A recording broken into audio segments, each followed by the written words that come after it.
Wrth i ni edrych tuag at gogledd, y prif gylch, i ni'n edrych ar bencampwriaeth y rhanfryd Cymreig. A hynny, pencampwriaeth benywedd y rhanfryd. Mae yna benderfyniad wedi dod yn barod. Os wir, 1649, wy'n credu. Richard Hall.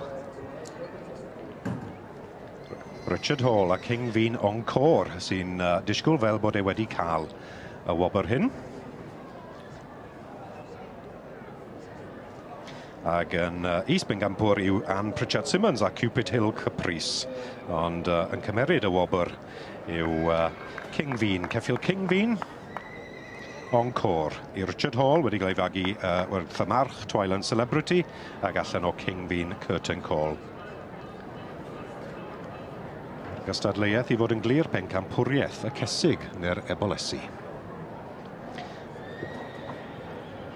Ond wedi ennill y dosbarth y cesig gwag. Ni'n gweld cwpl o cesig gwag trwy'r adrannau i gyd yn ennill heddi.